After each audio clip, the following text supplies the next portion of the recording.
আমি তাকায় দেখছি আমার বাবা ঈদের আগের দিন বাজারের মধ্যে যখন যায়, ঈদের দিনে উনি নতুন একটা পাঞ্জাবিও পরেন নাই। কেন? আমার বাবার টাকা নাই, এই জন্য গরিবী হালাতের কারণে আমার বাবায় একটা পাঞ্জাবিও কিনা নিজে পড়তে পারেন নাই।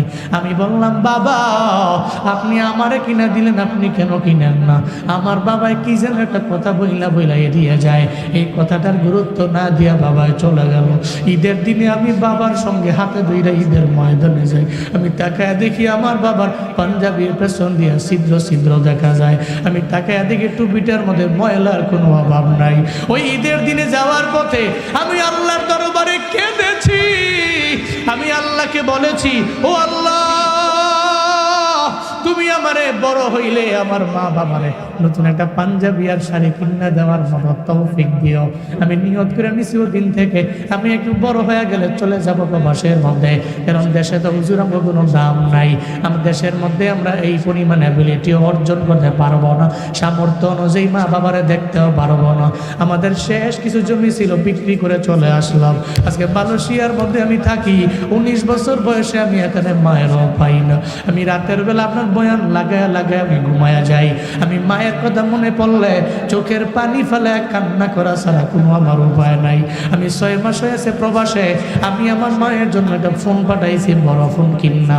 মাঝে মাঝে রাতের বেলা আমি মায়ের দেইকা ঘুমায় যাই, আমার কাছে মনে হয় কত দূরে জানি আমি আছি। আমার মা আমার দেইখা চোখের পানি ফেলে কান্দি, আমি মায়ের দেখে কান্দি। মা কয়, ছেলে রে তোরে যদি আমি না পাই তাহলে তো আমার কোনো ছেলেও নাই মেয়েও নাই। বলা রে আমি তোরে না পাইলে আমি কারে দেখা সময় কাটাবো? আমি মায়ের বলছি, মা তুমি আমার জন্য যদি হাত তুইলা রবের দরবারে দোয়া করে দাও। আল্লাহ পাক আমরা ছিলাম গরিব, আল্লাহ ধনী বানাইতে পারে, কারণ মায়ের দোয়ায় মানুষ ধনী হয়, মায়ের দোয়ায় বড় আলেম হয়, মায়ের দোয়ায় বড় ওলি হয়, মায়ের দোয়ায় কাবার ইমাম পর্যন্ত হওয়া যায়, মায়ের দোয়ায় পৃথিবীর মানুষগুলো সর্বোচ্চ মাকামে যাইতে পারে, ঠিক কিনা? মায়ের দোয়ায় মানুষ দামি হয়, মায়ের দোয়ায় সর্বোচ্চ লেভেলে পৌঁছতে পারবেন। আপনি মায়ের দোয়া নিয়ে চলেন, দেখবেন আপনার ইহকাল এবং পরকাল দুই জগৎ কামিয়াব হয়ে যাবে রে বাবা। আপনি শুধু মায়ের দোয়া নিয়ে চলেন না। এই জন্যই তো গত 2-3 বছর আগেও তো বলছি, কাবা শরীফের ইমামের কথা, আব্দুর রহমান সুদাইসি যার নাম, ওনাকে বলা হলো কেমনি আপনি কাবার ইমাম হলেন? আমার নিজের ব্যক্তিগত পাওয়ারে না, আমি ছোটবেলায় মায়ের দোয়ার বদৌলতে আল্লাহ পাক আমারে কাবার বড় ইমাম বানায়া দিয়েছে। আমার বাড়ি মক্কাতেও না, বাড়ি মদিনাতেও না।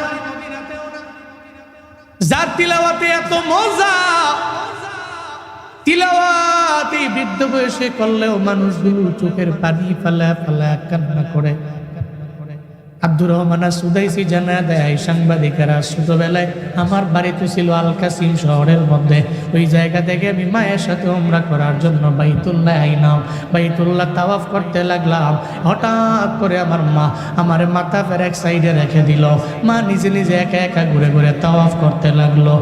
আমাকে যখন রেখে গেল, মা ঘুরে ঘুরে তাওয়াফ করে।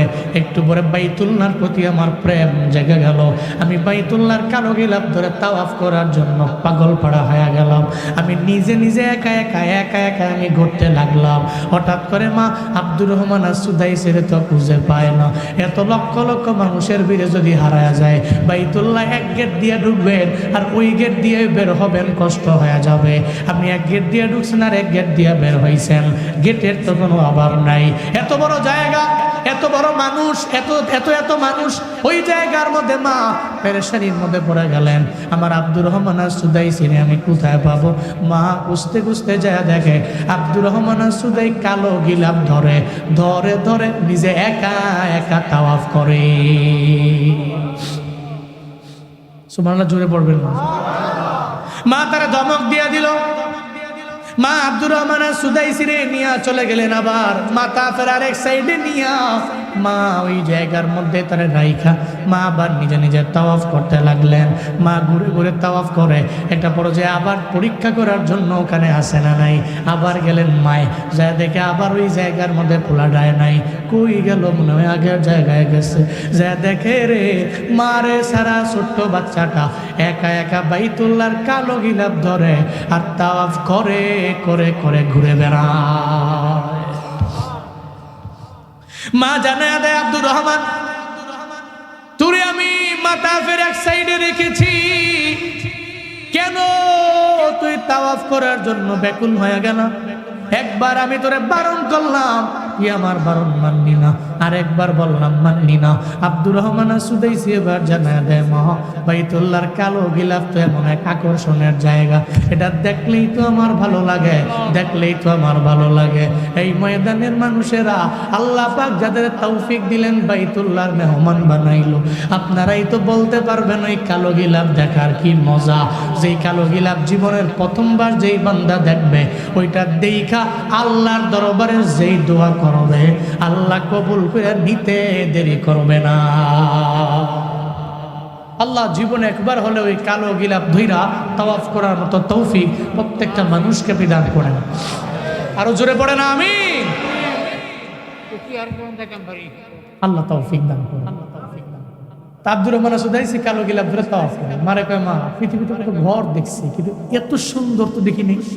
সুবহানাল্লাহ পড়বেন না, এটা তো আকর্ষণের জায়গা। এবার মা খুশি হয়ে গেলেন, কালো গিলাফের মধ্যে ডান হাত দিয়া ধইরা বাম হাত দিয়া সন্তানের মাথার উপরে হাতটা রাখলেন। মা এক হাতে কালো গিলাফ আর এক হাতের মধ্যে মাথায় হাত দিয়া আল্লাহ দরবারে আবদার জানায়, ও আল্লাহ আমার সন্তানটারে আমি মাথাফের এক সাইডে রাখলাম, মাথাফের এক সাইডে রাখলাম, কিন্তু আমার পোলাটায় বারবার বারবার তাওয়াফ করার জন্য ব্যাকুল হয়ে যায়।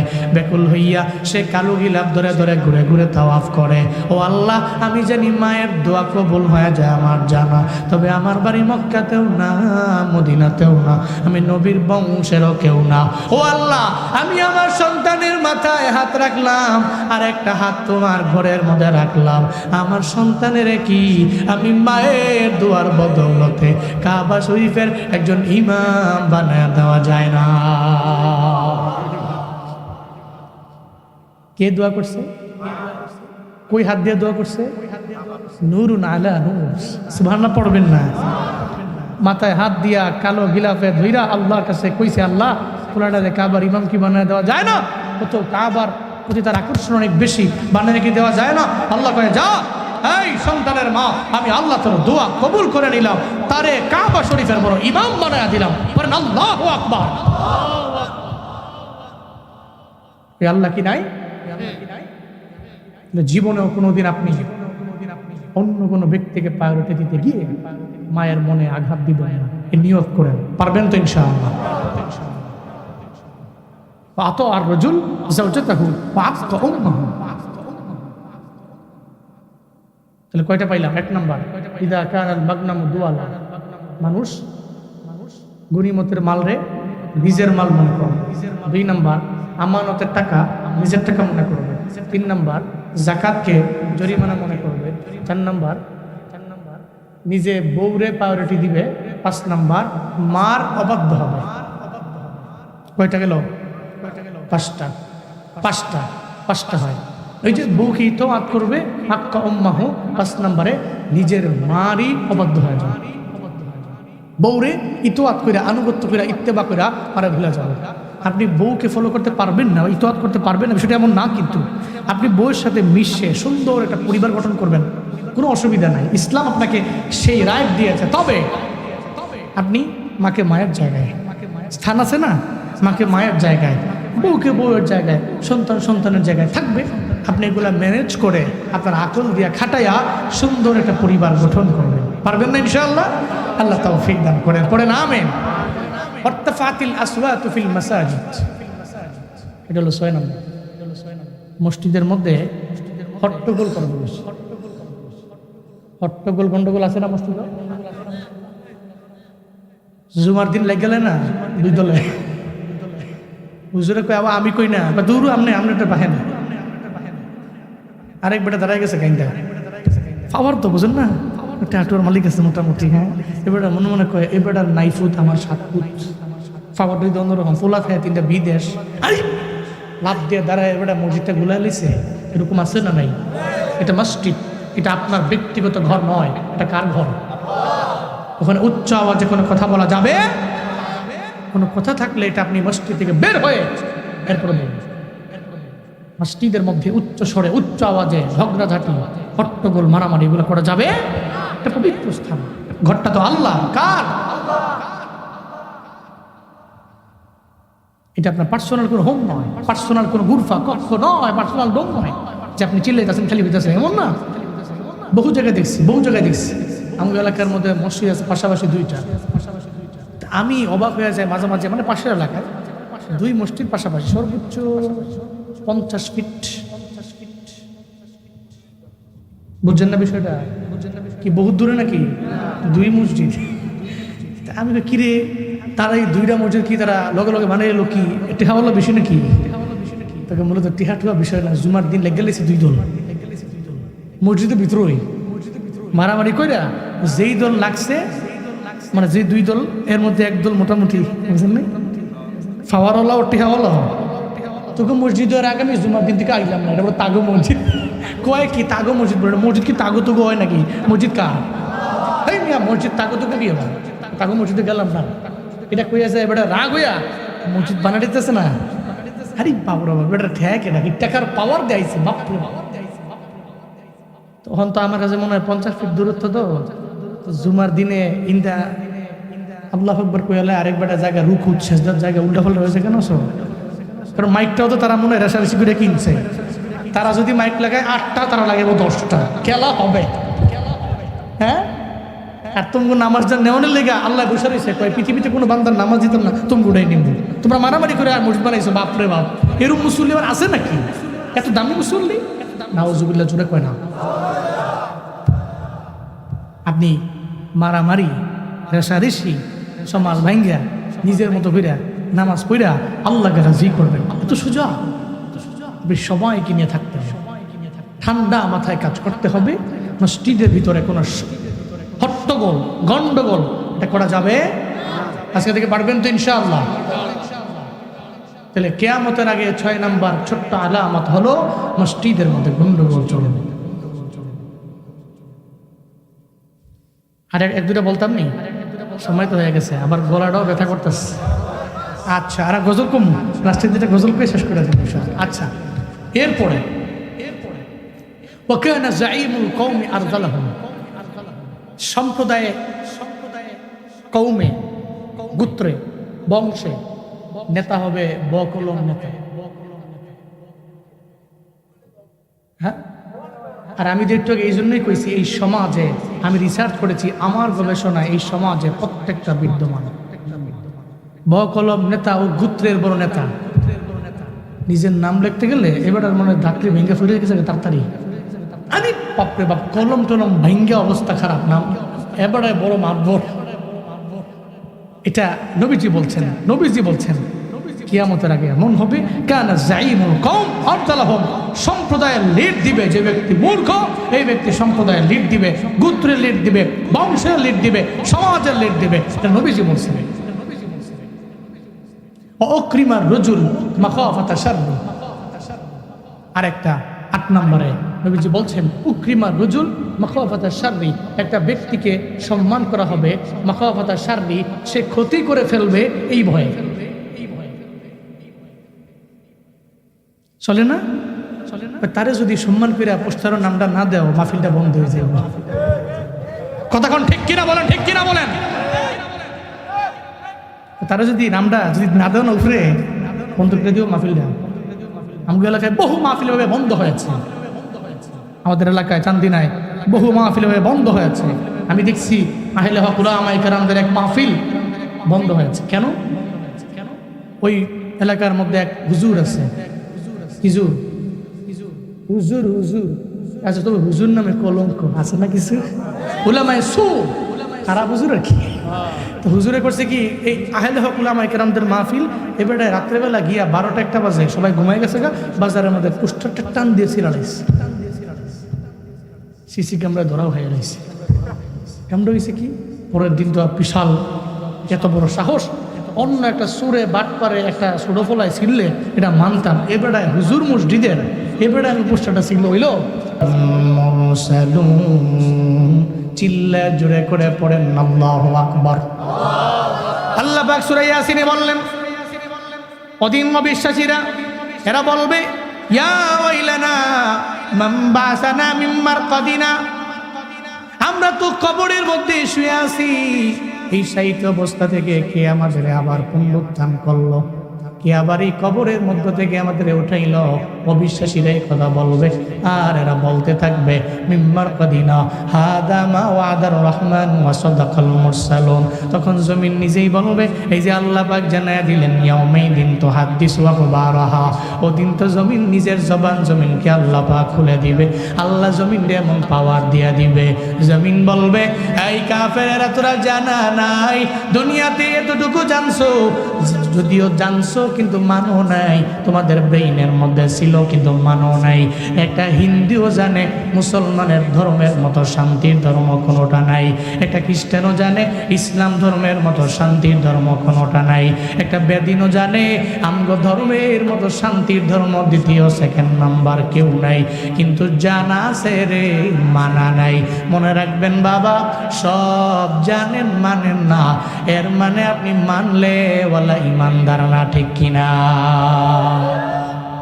ইমান তো তিনটার পরিচয়, আল ইকরার বিল লিসান ওয়াস তাকদীক বিল জিনান ওয়াল আমালু বিল আরকান।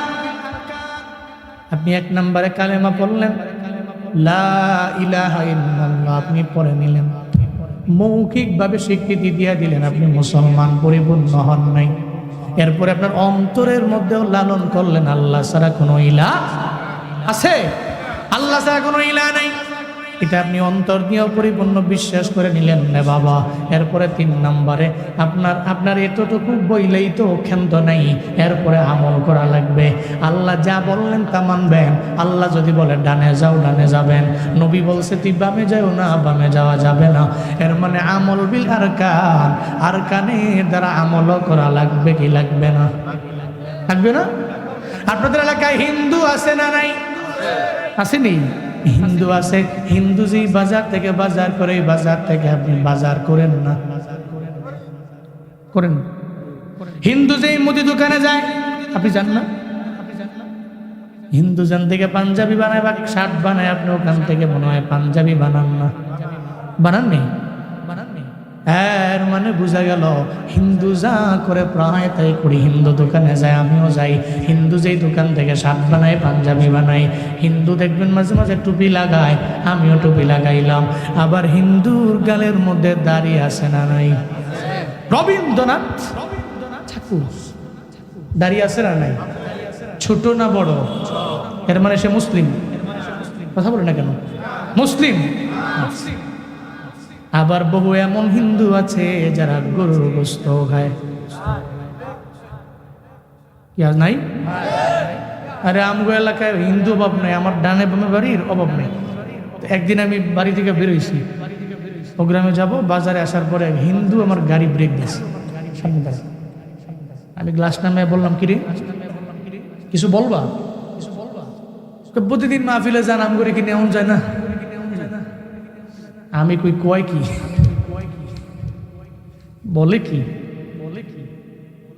এরপরে আমি বললাম তুমি হিন্দু, তুমি কি মাহফিলে যাবা? মুসলমানরা মাহফিলে যাবে, তুমি তো অপবিত্র। তো হুজুরে কয় কি? একটু আগে স্নান করে এলাম, স্নান বলে একটু করেছে এলাকা এত পবিত্র। আমি কই এই পবিত্র এই পবিত্র না, তুমি বুঝছো না। আচ্ছা তো কি কি বলতে চাও বলো?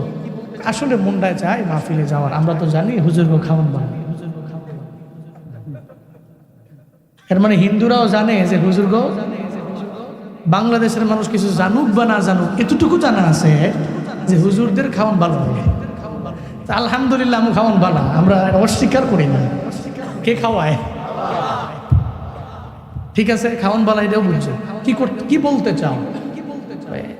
আমরা তো মাহফিলে গেলে মোটামুটি একেবারে ইনটেক গরু গোস্তর আইনা রাইন্দা রাখে, গরম গরম। তো মাঝে মাঝে আম করে নিলে, আমি তো গরিব মানুষ, মাহফিলে কি আপনার পরিচয় দিয়েন না যে আমি হিন্দু, বৈশা বৈশা মোটামুটি গরু গোস্ত দিয়ে তোকে ভাত খাইয়া ফেটটা বইরা এরপরে আপনার ওয়াজ হই না বাইতে ফিরেন। এর মানে বোঝা গেল হিন্দু গরুর গোস্ত খায় কি খায় না। আপনি যেই দোকানে গেলেন ও গেল, আপনার গায়ে পাঞ্জাবি ওরও গায়ে পাঞ্জাবি। শুধু তাই না, মাঝে মাঝে দেখবেন একটা হিন্দু বলবেন হিন্দু তুমি পড়ো লা ইলাহা ইল্লাল্লাহ, দেখবেন মজার চলেও বলে ফেললো লা ইলাহা ইল্লাল্লাহ। তাহলে হিন্দু আর আপনার মাঝে পার্থক্যটা কোথায় রে বাবা? এই যে ঈমানটা পরিপূর্ণ বানানোর জন্যে, ঈমান পরিপূর্ণ বানানোর জন্য লাগবে আমল, লাগবে নামাজ, লাগবে রোজা, লাগবে নেক আমল। ও বান্দারা, আপনি নামাজ ছাড়া পরিপূর্ণ ঈমানদার হতে পারবেন না, জীবনেও কোনো দিন এটা সম্ভব না। এর মানে বোঝা গেল একটা হিন্দু কালেমা পড়লেও সে মুসলমান হতে পারবে না। কোন কারণে? কারণ সে নামাজের দিকে আগায় না। আপনি যখন নামাজের দিকে আগাবেন, নামাজি হবে আপনার কালেমার পরিচয়, ঠিক কিনা? আজকে থেকে নিয়ত করেন 5 ওয়াক্ত পারেন না, আস্তে আস্তে আগান। দুইটাই যদি আমি আপনারা কই তুই 5 ওয়াক্ত নামাজও পড়বি, কি মসজিদে ঢুকা একবার টানা 40 মিনিট বইয়া থাকবি, এরকম নামাজই পড়তাম না। অন্তত পক্ষে ফরজটা পড়ে আগান না, ফমসাই পড়ে না, খাওয়াটাও ধরে কোনো নাম ডুয়াই বয়ে না, এমনভাবে কয় এতে কয় মাগো মাছ এই কষ্টের কাম, এই 30-40 মিনিট লাগায় ইটা ঠেস দা তো ইটা আমার দ্বারা না। আর অন্তত পক্ষে আপনি আস্তে আস্তে আগান না। আজকে 3 ওয়াক্ত পড়েন না, কালকে আবার 4 ওয়াক্ত করেন, আস্তে আস্তে করেন। অটোমেটিক্যালি কোনো একদিন আল্লাহ কবুল করে নিলে আপনি 1-1.5 মাস 2 মাস পর থেকে 5 ওয়াক্ত নামাজের একটা মজা পাবেন। আচ্ছা, রমজানে মসজিদের মধ্যে মুসল্লি কম না বেশি? রমজানের পরে আমি বুঝলাম না বিষয়টা। এই রমজানের মধ্যে এই মানুষটি নামাজ পড়তে পারে, রমজানের পরে কি মাফ নাকি? মাফ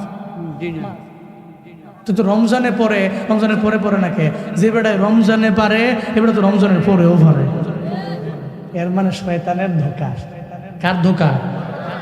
মূলত এই বেটায় রমজানে পারছে না, রমজানে এই বেটার খাওন নাই, ফেডো ভুক ক্ষুদা, সে তো হাংরি, এরপরেও সে নামাজ পড়ে, 5 ওয়াক্ত নামাজ পড়ে, তিলাওয়াত করে, এরপরে খারাপ কিছুর দিকে যায় না। তো রমজানে পারলে বাকি 11 মাস কেন পারে না? উত্তর হলো শয়তানের ধোঁকা। বলো তার কোনো কাজ নেই, শয়তান ধোঁকা দেয়, প্রতারণার ফাঁদে ফেলায়, পড়াশোনা দেয়, তুই রমজানে পড়িস, রমজানের বাইরে পড়িস না। আল্লাহ আমাদের সবাইকে সর্বাবস্থায় 5 ওয়াক্ত নামাজ পড়ার তৌফিক দান করুন। এটা বাবা আমাদের পরিচয়। এটা কি? আমি যে নামাজ পড়ি, আমি একজন মুসলিম, এটা আমার পরিচয়। আপনি যা করেন, চারদিকে ডান বাম কত কিছু করেন না, কত কিছুই তো করেন, নামাজটা ঠিক রাখেন। খোদার কসম 1 মাস 2 মাস 3 মাস 1 বছর পড়বেন, এই নামাজ আপনারে ডে বাই ডে খারাপ কাজগুলো থেকে দূরে ঠেলে দিবে। এ ওয়াদা কার?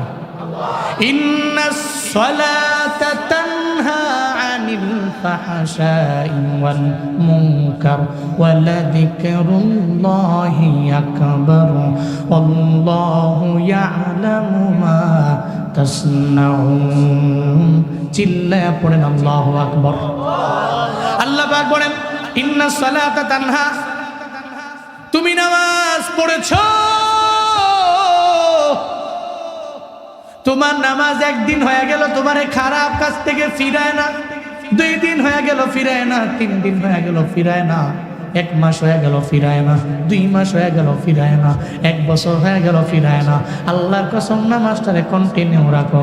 হঠাৎ করে একদিন দেখবা গুনাহের দিকে তোমার মনটা যায় না, তুমি সগীরা গুনার দিকেও যাও না, কাবিরা গুনার দিকেও যাও না। তখন নামাজ তোমারে বলবে, এই তুই আমারে পড়ো, তুই আবার এই নামাজ পড়ার পরে নিজেরে মুসল্লি বানাইয়া এরপরেও কেন তুই অন্যায় কাজের মধ্যে যাও, এরপরেও কেন হারামের দিকে দৌড়ায় যাও।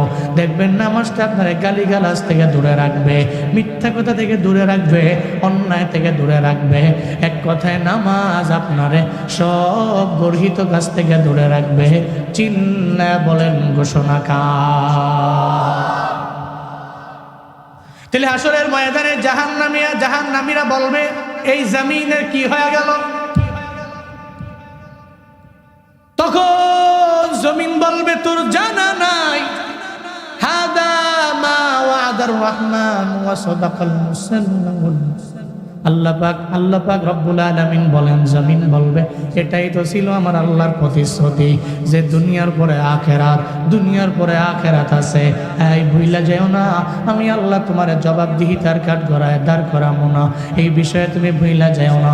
দুনিয়ার পরে যে আখেরাত আছে, এই আখেরাতের প্রতি চিন্তা নিয়ে তুমি আগায় যাও। হাদা মা ওয়াদার রহমান, এটা হলো আমি রহমানের ওয়াদা, এটা হলো আমি রহমানের প্রতিশ্রুতি, এটাই তো আমি আল্লাহ কমিটমেন্ট করেছি তোর দুনিয়ার পরে হলো আখেরাত।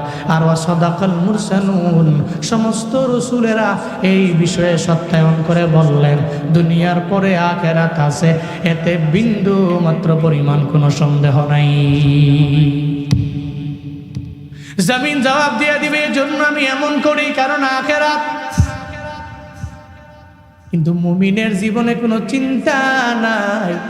মুমিন মনে মনে চিন্তা করবে মুলাকাত পাবো আমি আল্লাহ। আশতাতাল লিউরা ওয়া আমাল,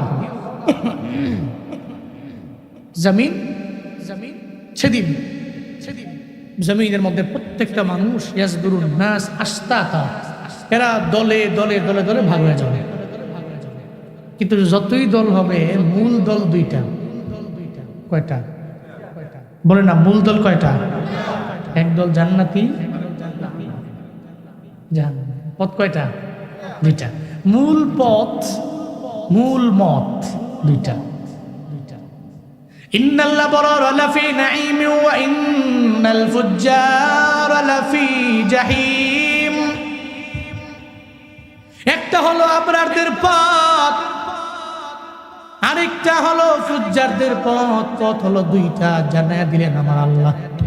ফারিকুন ফিল জান্নাহ ওয়া ফারিকুন ফিস সাইর। চিল্লা বলেন পথ কয়টা? লাইন কয়টা? এক নাম্বার লাইনটা হলো জান্নাতের লাইন, আবার যেই লাইনটা বামের লাইন এটা জাহান্নামের লাইন। ওদিন দল হয়ে যাবে দুইটা, এক দল যাবে বিজানের দাড়ি পাল্লায় দৌড়াইয়া, এরা যাওয়ার পরে ডান হাতের মধ্যে আমল নামা নিয়ে নিবে। ডান হাতে আমল নামা পাওয়ার পর আল্লাহ জানায়া দিবে তোরে তো আমি জাহান্নামে দিতে পারি না, এটা আমি আল্লাহর ওয়াদা। ডান হাতের মধ্যে আমল লইয়া পুলসিরাত পার হয়ে এই মুহূর্তে তুমি জান্নাতে চলে যাও। আরেক দল পাবে বাম হাতে আমল নামা, যেই বান্দা পাবে ডান হাতে আমল নামা পুলসিরাত পার হয়ে চলে যাবে জান্নাতে। আর যে বাম হাতের মধ্যে আমল নামা পাবে তার কপাল তো পুড়ে গেল, জাহান্নামের অতল গর্ভে পড়ে যাবে। পুলসিরাত জীবনেও কোনোদিন পার হতে পারবে, পুলসিরাত তো পার হতে পারবে না, রবের জান্নাতেও যেতে পারবে না, জাহান্নামের অতল গর্ভের মধ্যে বান্দা পড়ে যাবে। আল্লাহ পাক সেই কথাই জানায় দেয়, ওদিন এমন হবে দলে দলে মানুষগুলো ভাগ হয়ে যাবে, দলে দলে এরা ভাগ হয়ে যাবে। শুধু তাই না, সব বান্দারা এদের আমলগুলো দেখতে পাবে। ফামাইয়া আমাল মিসকালা যাররাতিন খায়রান ইয়ারা, যাররা পরিমাণ নেকি তুমি করেছো, ওই যাররা পরিমাণ নেকিও দেখতে পাবে রে মুমিন। যত নেক আমল জিন্দেগিতে তোমার, সব জিন্দেগির নেক আমল বান্দা তুমি পাবা। আল্লাহ পাক বলবে না তো ছোট নেকটারে আমি আল্লাহ বাদ দিয়ে দিলাম, ফালে দিলাম, উঠায় নাই। ওই যেমন দুইজন যে আছে কিরামান কাতিবিন, ওই দুইজনের একজন যে সম্মানিত লেখক ফেরেশতা, উনি উঠায় নাই, উনি তোমার নেকের কথাটা উঠায় নাই। আল্লাহ এটা বলবে না, আল্লাহ বলবে ফামাইয়া আমাল মিসকালা যাররাতিন খায়রান ইয়ারা। প্রত্যেকটা জাররা থেকে জাররা পরিমাণ নেকি বান্দার আমল নামায় উঠবে। আল্লাহ পাক রব্বুল আলামিন ওদিন বান্দারে দেখায় দিবে, কোন সুবহানাল্লাহ। জাররা কি? জাররাটা কি বুঝেন? একটা ছোট বালুকো না 70টা ভাগ করলে কয়টা? 70টা ভাগ করলে এটাকে আপনি দেখবেন, ওইটা হইল জাররা। সুবহানাল্লাহ পড়বেন না আপনার? এই জাররা পরিমাণ, এই জাররা পরিমাণ নেক যদি হয়, আপনার সুন্দর করে বুঝাইয়া দিয়ে দেন। সূরাতুল জিলজালের 7 নম্বর আয়াত আল্লাহ বলেছেন। আরেকটু বুঝার সুবিধার্থে বলি, তাদের টিনের ঘর আছে, এই টিনের ঘরের মধ্যে দেখবেন টিনের চালের মধ্যে মাঝে মাঝে ছিদ্র থাকে না, ছিদ্র। সকালবেলা 7টা-8টা বাজে যখন সূর্য উঠছে, আলো দিছে, একটা আলোক রশ্মি দেখবেন আপনার টিনের ঘরে পড়ে। ওই আলোক রশ্মিতে দেখবেন কত বালু দেওয়া যায়, কিন্তু আলোক রশ্মি যখন ডুবে গেছে, ধরেন সূর্যটা ডুববা বৃষ্টি হয়ে পড়ছে, অথবা সন্ধ্যার সময় সূর্য ডুবে গেছে, সূর্যাস্তের পরে আপনি সারাদিন লাগে খুঁজতে ওই বালুরে পাইবেন? কথা কেন পাইবেন? এর মানে সূর্যের আলোক রশ্মিতে যেই বালিকানা দেখলেন, এটা আপনি খালি চোখে দেখতে পান না, ওইটাই হলো জাররা। এটা কি? জাররা। এবার আসেন, এই জাররা থেকে জাররা পরিমাণ নেক আমল যদি কোনো বান্দা করে, হাসরের ময়দানে আল্লাহ তার এই নেক আমলের বদলা দিবে। শুধু তাই না, শুধু নেক আমল না, وَمَن يَعْمَلْ مِثْقَالَ ذَرَّةٍ شَرًّا يَرَهُ। চিল্লা বলেন আল্লাহু আকবার। আল্লাহ পাক বলেন, বান্দারে তুই যত গুনাহ করেছো, যত অন্যায় করেছো, সব অন্যায় দেখতে পাবে। ওদিন এমন হবে না যে আমি আল্লাহ তোর ছোট্ট একটা গুনাহ আমি আল্লাহ মাফ করে দিলাম, তুই দেখতে পাবি সব তোর রেকর্ড আছে। দুইজন সম্মানিত লেখক ফেরেশতা লেখে ফেলে, ডান কাঁধে একজন আছে, বাম কাঁধে একজন আছে। আমার কাছে মনে হয় জুনায়েদ আল হাবিবের কাঁধে আছে, অন্য জনের কাঁধে নাই। সবার কাঁধে আছে, ডোনাল্ড ট্রাম্পের কাঁধে নাই, ও তো পাওয়ারওয়ালা আছে নাকি? সবার কাঁধে ছিল, বাংলাদেশের বড় বড় লিডারদের কাঁধের মধ্যে নাই, আসেনি? সবার কাঁধের মধ্যে আছে। ডান কাঁধের আমলনামা লেখনেওয়ালা ফেরেশতা, আবার বাম কাঁধে আমলনামা লেখনেওয়ালা ফেরেশতা। আপনি অন্যায় করলে লেখে ফেলবে, আপনি বদ আমল করলে লেখে ফেলবে। আবার ডান কাঁধের ফেরেশতা, আপনি যত নেক আমল করবেন সব নেক আমল লিখতে দেরি করবে। আল্লাহ পাক সে ব্যাপারে বললেন, হাসরের ময়দান কায়েম হবে, সব তুমি দেখতে পাবে, তোমার যত নেক আমল অথবা বদ আমল সব তুমি দেখতে পাবা। এখন এই কারণে আমরা সম্পূর্ণভাবে বুঝে নেওয়া লাগবে, হাসরের ময়দান একদিন কায়েম হবে, এতে বিন্দু মাত্র পরিমাণ কোনো সন্দেহ নাই। তাহলে বুঝবো কি করে কবে কিয়ামত হবে? এবার যাওয়া লাগবে আলামাতে। একটা হলো আলামতে কুবরা, আর একটা হলো আলামতে সুগরা। একটা আলামতে কুবরা আর একটা আলামতে সুগরা। যেটা বড় বড় আলামত একটাও এখন জমিনের মধ্যে পাওয়া যায় নাই, কিছু আছে ছোট ছোট আলামত। আমি যতগুলো রিসার্চ করে দেখছি সমাজের মধ্যে, সবগুলো এখন সমাজের মধ্যে পাওয়া যায়। কিয়ামতের ছোট্ট যে আলামতগুলো, এগুলো সব এখন সোসাইটিতে বিদ্যমান, সমাজে বিদ্যমান। ইদা ফাআলাত উম্মতি 15 খাসলাতান হাল্লা বিহাল বালা। নবীজি বললেন, ও উম্মত, ইদা ফাআলাত উম্মতি 15 খাসলা, 15টা খাসলত যখন দেখবা আমার উম্মতের মধ্যে চলে আসছে, হাল্লা বিহাল বালা, তোমরা বালা মুসিবতের অপেক্ষায় থাকবা। 15টা কাজ যখন সমাজের মধ্যে তোমরা দেখবা। ফাকিলা ওয়া মা হুন্না ইয়া রাসূলুল্লাহ, সাহাবায়ে কেরাম বললেন, ও পয়গম্বর, সেই 15টা কি আমরা জানবার চাই। নবীজি ধারাবাহিকভাবে বলতে লাগলেন, ইদা কানাল মাগনামু দুআলা। 1 নম্বরে নবীজি বললেন, যখন আমার উম্মতেরা গনিমতের মাল নিজের মাল মনে করবে, রাষ্ট্রীয় সম্পদ ওর বাপের না, ওর দাদার না, ওর 14 গোষ্ঠীর না, এটা তো সব মানুষের সম্পদ, রিমিটেন্স যোদ্ধাদের সম্পদ, এটা তো একটা রিক্সাওয়ালার সম্পদ। এই সম্পদ যারা নিজের সম্পদ মনে করে, এরা জীবনেও কোনোদিন নবীর খাঁটি উম্মত হতে পারে না, ঠিক কিনা? ইদা কানাল মাগনামু দুআলা, কিয়ামত কায়েম হওয়ার আগে নবী বলছেন, দেখবি আমার উম্মতেরা গনিমতের মাল নিজের মাল মনে করবে। এরা মনে করবে এটা আমারই মাল মনে করে মেরে দিবে। বাজেট হয়ে গেল 10 কোটি টাকা, ও কাম করে 1 কোটি টাকা, বাকি 9 কোটি তার ব্যাংকে। কেন রে? তোর ব্যাংকে রাখলে এটা তোর বাপের টাকা না, এটা তোর দাদার টাকা না, এটা তোর 14 গোষ্ঠীর কোনো সম্পদ না, আবার তোমার অর্জিত কোনো টাকা না। ও কয় এটা তো আমার ব্যক্তিগত সম্পদ।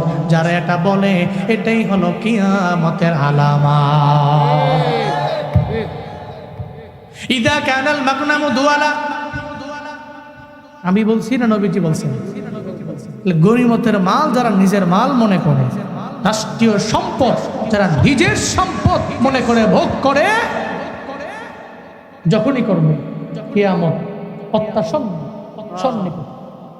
1 নম্বর।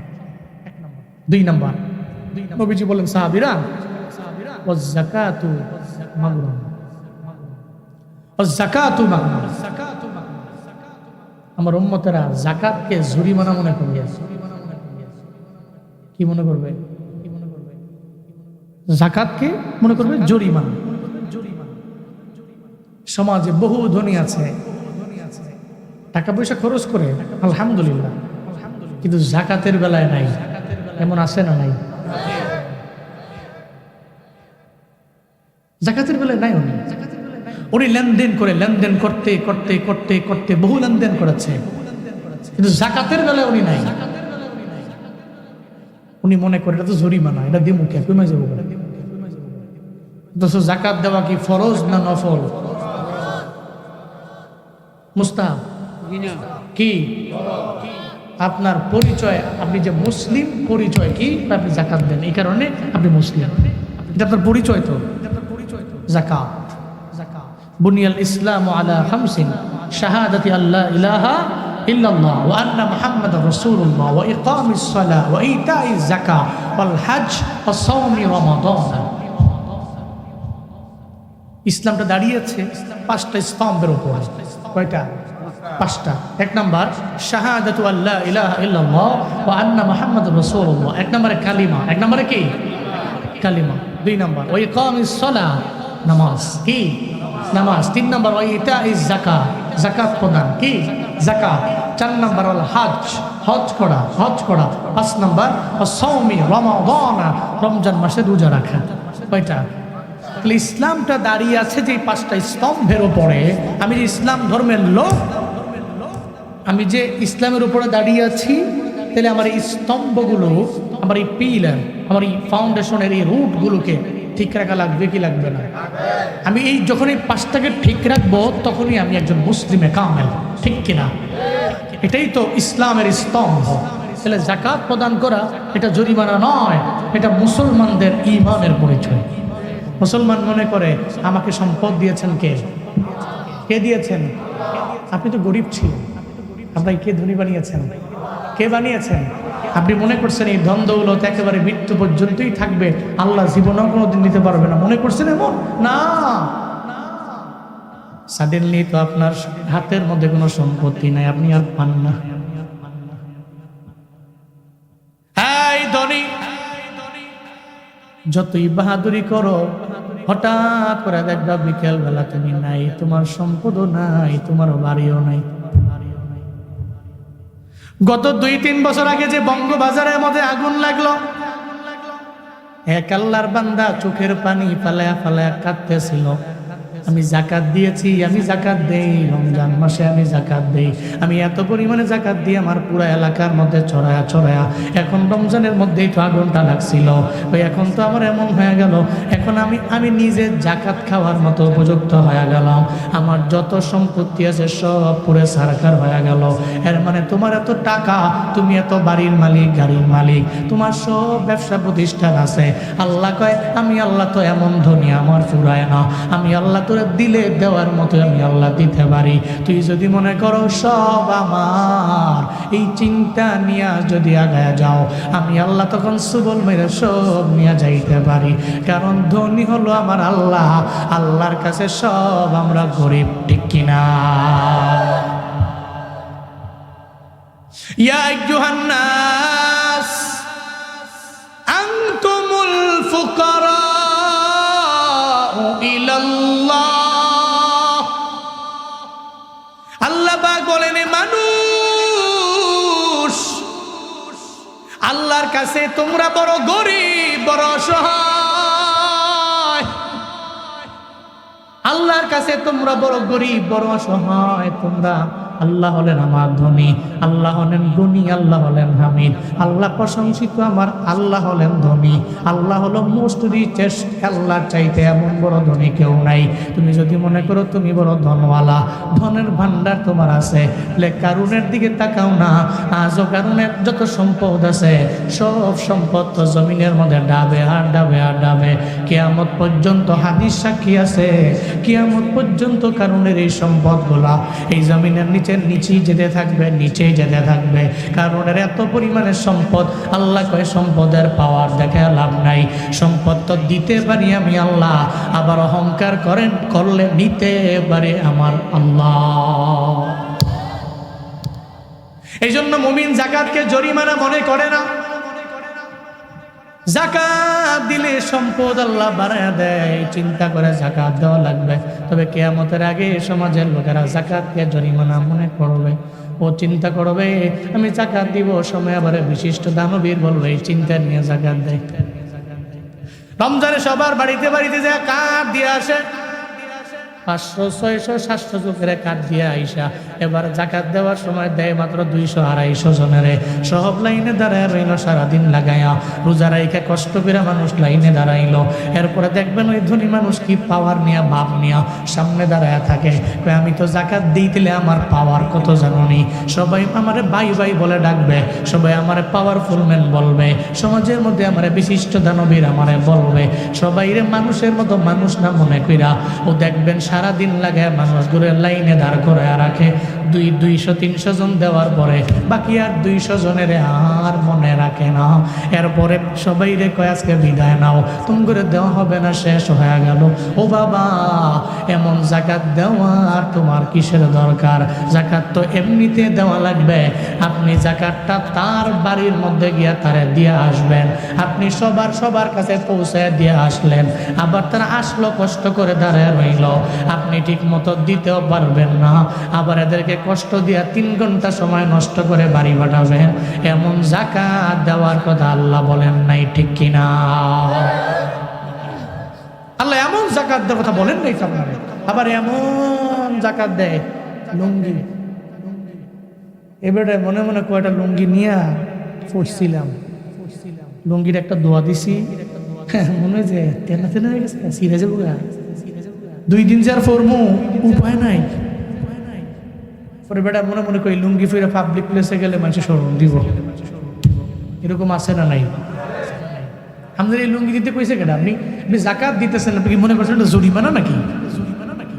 এটা তো আপনার ইসলাম এবং মুসলমানিত্বের পরিচয়। আপনি যাকাত দিবেন জরিমানা মনে করে নয়, আপনি যাকাত দিবেন, এটা দিলে নেক হবে, সওয়াব হবে, আপনি মুসলমান, এর পরিচয়টা পরিপূর্ণ হবে, এই চিন্তা করে দেওয়া লাগবে।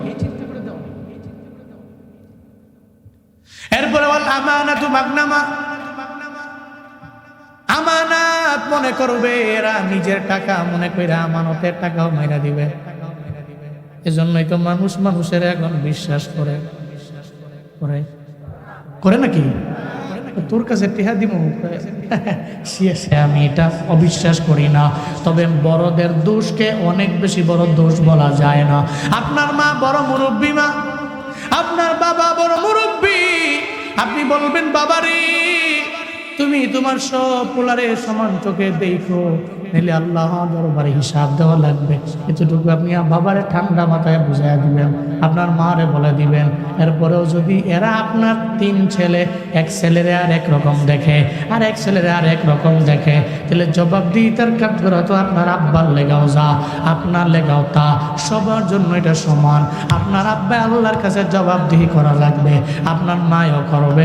তবে মা যদি বেদিনও হয়, বেঈমান হয়, এবার মাও যদি একজন বেশ্যা নারীও হয়, এরপরও মায়ের সাথে জীবনেও খারাপ ব্যবহার করা যাবে না। কিন্তু কিয়ামতের আগে মানুষ করবে। ও সুয়াগাজী এলাকার মানুষ, আপনার মা বেঁচে আছেন, মায়ের থেকে দোয়া নিয়ে চলেন রে বাবা। জীবনেও কোনো দিন আপনি মায়ের মনের মধ্যে আঘাত দিতে পারেন না। বাইজিদ বুস্তামি রহমাতুল্লাহ আলাইহি ওলি হয়ে গেলেন মায়ের দোয়ায়। কার দোয়ায়? মায়ের দোয়ায় হয়ে গেলেন ওলি। এত বড় দামি ওলি হলেন এই বাইজিদ বুস্তামির নাম মানুষ আজও নেয়। আবার বাইজিদ বুস্তামির নাম নিয়ে রবের দরবারে মানুষ দোয়া করে। কেন করেন? বাইজিদ বুস্তামি মায়ের দোয়া পাইল। ছোটবেলায় উনি বাবারে পান নাই, বাবা চলে গেছে মায়ের গর্ভে থাকা অবস্থায়। বাবা বিদায় নিয়ে চলে গেলেন, দুনিয়াতে আসলেন। ওনার কোনো ভাইও নাই, ওনার কোনো বোনও নাই, উনি একা হয়েছেন। উনি একজন মায়ের কাছে। মা চিন্তা করে নিল, ওরে আমি বড় একজন আলেম বানাবো। এই চিন্তা করে বাইজিদ বুস্তামি রহমাতুল্লাহ আলাইহিকে মা নিয়ে চলে গেলেন মাদ্রাসার মধ্যে দিয়ে আসলেন। যা বললেন, উস্তাদ, ও ইলমের লাইনে সর্বোচ্চ জায়গায় পৌঁছার আগ পর্যন্ত আমার বাড়িতে দেখা করার সুযোগ দিবেন না। শর্ত দিয়ে দিছে, ওরা রাখবেন একেবারে পড়াশোনা শেষ না হওয়ার আগ পর্যন্ত ওরে বাড়ি বাড়াবেন না। এমন মা, সুবহানাল্লাহ পড়বেন না, ওরে বাড়াবেন না। বাইজিদ বুস্তামি চলে গেলেন মাদ্রাসার মধ্যে, পড়াশোনা করতে লাগলেন। কয়েকদিন পরে মায়ের কথা মনে পড়ে গেল, চিন্তায় পড়ে গেল, মায়ের সাথে আমার মোলাকাত কেমনে হবে? মা, কয়েকদিন হয়ে গেছে তোমারে দেখি না, তোমারে পাই না। এই ময়দানে কত মানুষ আছে দেখবেন, মুরব্বী মানুষটা ঈদের দিনে চোখের পানি ফালা ফালা কান্দে, আমি মায়ের পাই না। আমার ছোটবেলায় মারে নিয়ে আমি ঈদের দিনে সেমাই খাইতাম একসাথে বৈশাখে, আমার মা নেই। দেখবেন এরা চোখের পানি ফালা ফালা কান্না করে কবরের পাশে গিয়া দাঁড়াইয়া মাকে ডাক দেয়, মা গো আমি সবার পাই, তোমারে পাই না। শুধু তাই না রে বাবা,